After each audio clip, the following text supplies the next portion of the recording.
வணக்கம். சற்று முன் வெளியான முக்கிய பரபரப்பான தகவல்கள். ஆகஸ்ட் 7ஆம் தேதி வரை எங்கெல்லாம் கனமழைக்கு வாய்ப்பு? வானிலை ஆய்வு மையம் தகவல். இதை பற்றி தகவல்களை தான் இந்த வீடியோவில் பார்க்க போகிறோம். கீழே இருக்கிற ரெட் பட்டனை கிளிக் பண்ணி சப்ஸ்கிரைப் பண்ணிக்கோங்க. பக்கத்தில் இருக்கிற பெல் ஐக்கானையும் மறக்காமல் கிளிக் பண்ணி வச்சுக்கோங்க. அப்போ தான் நான் ரெகுலராக வீடியோ போடுறது உங்களுக்கு நோட்டிஃபிகேஷனை வந்து சேரும். வாங்க வீடியோக்குள்ளே போகலாம். மறக்காமல் லைக் பண்ணிக்கோங்க. இது தொடர்பாக சென்னை வானிலை ஆய்வு மையம் வெளியிட்டுள்ள செய்திக்குறிப்பில், தமிழகத்தில் நோக்கி வீசும் மேற்கு காற்றின் வேக மாறுபாடு காரணமாக இதன் காரணமாக நாளை முதல் ஆகஸ்ட் 7ஆம் தேதி வரை தமிழ்நாட்டில் சில இடங்களில் இடி மின்னலுடன் கூடிய லேசான முதல் மிதமான மழை பெய்யக்கூடும்.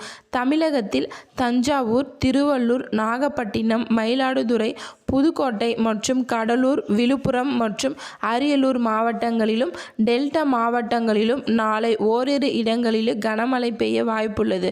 வரும் 3ஆம் தேதி டெல்டா மாவட்டங்களிலும் கடலூர், காரைக்கால் பகுதிகளிலும் ஓரிரு இடங்களில் கனமழை முதல் மிக கனமழைக்கு வாய்ப்புள்ளது. குறிப்பாக அரியலூர், கள்ளக்குறிச்சி, விழுப்புரம், செங்கல்பட்டு மாவட்டங்களில் மற்றும் புதுச்சேரியில் ஓரிரு இடங்களில் கனமழை பெய்ய வாய்ப்புள்ளது. ஜூலை 4ஆம் தேதி கடலூர், கள்ளக்குறிச்சி, மயிலாடுதுறை ஆகிய மாவட்டங்களிலும் ஓரிரு இடங்களிலும் தஞ்சாவூர், திருவள்ளூர், நாகப்பட்டினம், புதுக்கோட்டை, அரியலூர், பெரம்பலூர், விழுப்புரம், திருவண்ணாமலை, காஞ்சிபுரம் ஆகிய மாவட்டங்களிலும் ஓரிரு இடங்களிலும் கனமழை முதல் மிக கனமழையும் வாய்ப்புள்ளது. காரைக்காலில் ஓரிரு இடங்களிலும், மேலும் 5ஆம் தேதி நீலகிரி மற்றும் கோயம்புத்தூர் மாவட்டங்கள் மலைப்பகுதிகளிலும் 1 அல்லது 2 இடங்களில் கனமழை முதல் மிக கனமழைக்கு வாய்ப்புள்ளது. மேலும் தஞ்சாவூர், திருவள்ளூர், நாகப்பட்டினம், மயிலாடுதுறை, கடலூர், அரியலூர், கள்ளக்குறிச்சி, விழுப்புரம், திருவண்ணாமலை, செங்கல்பட்டு, காஞ்சிபுரம் மாவட்டங்கள் மற்றும் புதுச்சேரி மற்றும் காரைக்கால் பகுதிகளிலும் 1 அல்லது 2 இடங்களில் வாய்ப்புள்ளது.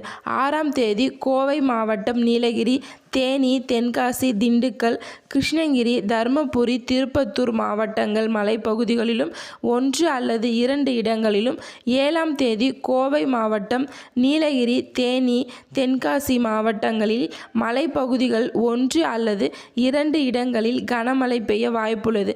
சென்னை மற்றும் அதன் புறநகர் பகுதிகளை நாளை வானம் ஓரளவு மேகமூட்டத்துடன் காணப்படும். நகரின் ஒரு சில இடங்களில் இடி மின்னலுடன் கூடிய லேசான முதல் மிதமான மழை வாய்ப்புள்ளது. தென் தமிழக கடலோர பகுதிகள், மன்னார் வளைகுடா மற்றும் குமரி கடல் பகுதிகள் நாளை முதல் 5ஆம் தேதி வரை மணிக்கு 40 முதல் 50 கிலோமீட்டர் வேகத்திலும், அவ்வப்போது மணிக்கு 60 கிலோமீட்டர் வேகத்திலும் சூறாவளி புயல்கள் வீசக்கூடும். எனவே மீனவர்கள் இந்த பகுதிகளுக்கு செல்ல வேண்டாம் என்று வலியுறுத்தப்படுகிறது. காலை 8:30 மணி அளவில் முடிவடைந்து 24 மணி நேரத்தில் தமிழ்நாட்டில் பதிவாகியுள்ள மழையின்படி அதிகபட்சமாக தஞ்சாவூர் மாவட்டத்தில் 5 சென்டிமீட்டரும், பெரம்பலூர் மாவட்டத்தில் 4 சென்டிமீட்டர் மழையும், திருவள்ளூர் மாவட்டத்திலும் மற்றும் கடலூர் மாவட்டங்கள், தஞ்சாவூர் மாவட்டங்களிலும் தலா 3 சென்டிமீட்டர் மழையும் பதிவாகி உள்ளது. நன்றி, வணக்கம்.